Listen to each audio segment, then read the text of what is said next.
Alors, une petite vidéo pour démontrer qu'il existe une infinité de nombres premiers.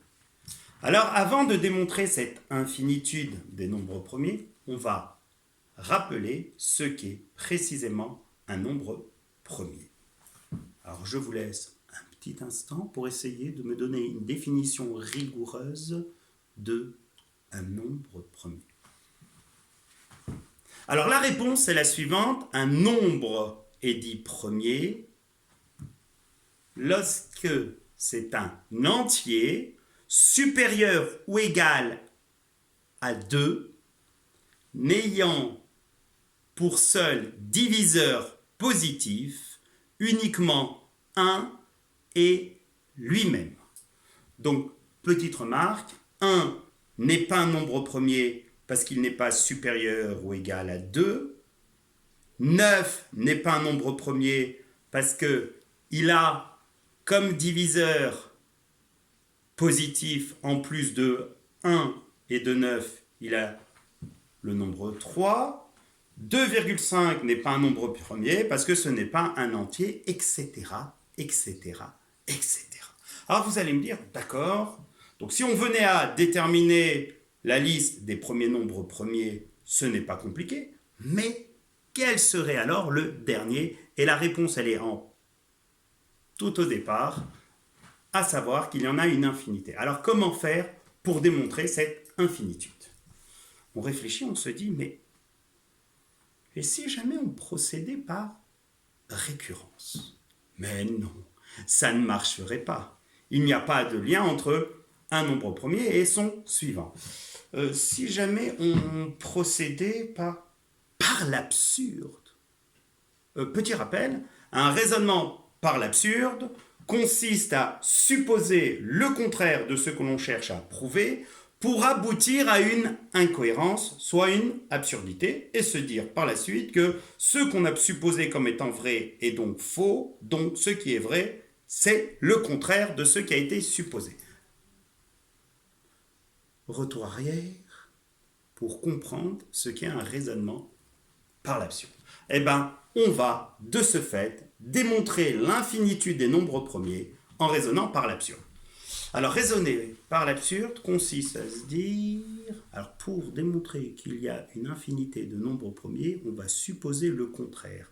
Alors, c'est quoi le contraire de « il y a une infinité de nombres premiers » Eh bien, il n'y a pas une infinité de nombres premiers. Et il n'y a pas une infinité de nombres premiers signifie précisément qu'il existe un nombre fini de nombres premiers.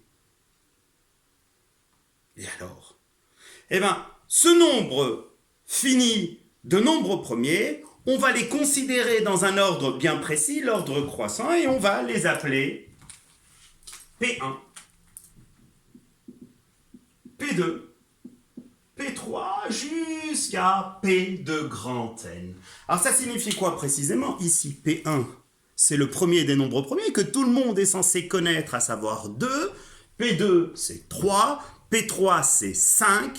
Et P grand N, c'est quoi? Eh bien, P grand N, c'est celui qu'on a supposé comme étant le dernier des nombres premiers. Alors, d'où la contradiction?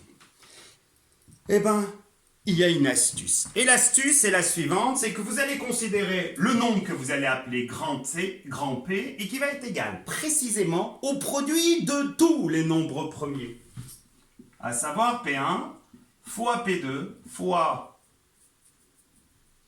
P grand N, et à ça, vous allez rajouter plus 1. Alors vous allez me dire, mais qu'a de particulier ce nombre grand P? Alors comme vous pouvez le constater, ce nombre grand P n'est pas divisible par P1. Pourquoi? Parce que dans la division euclidienne de grand P par P1, 1 est le reste. Pourquoi? Parce que P1 c'est 2. D'accord. Donc dans la division euclidienne de grand P par P2, 1 est aussi le reste. Et de ce fait, 1 est le reste de la division euclidienne de grand P par chacun des supposés nombres premiers.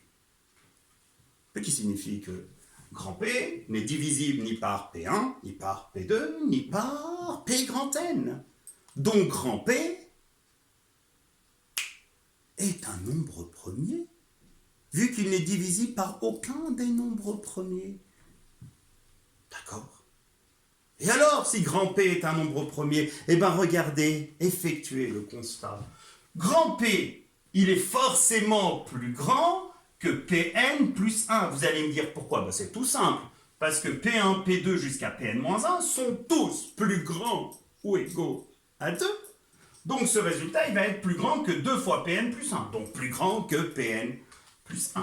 Et comme grand P est plus grand que Pn plus 1, et que grand P est un nombre premier, il y a une incohérence, une absurdité. Et laquelle?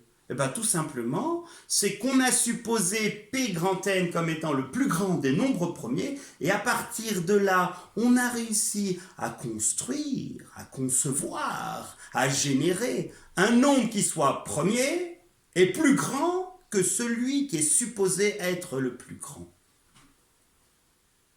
Conclusion, P grand N n'est pas le plus grand des nombres premiers. D'où, par un raisonnement par l'absurde, il n'existe pas de plus grand nombre premier, ce qui signifie tout simplement qu'il y a une infinité de nombres premiers.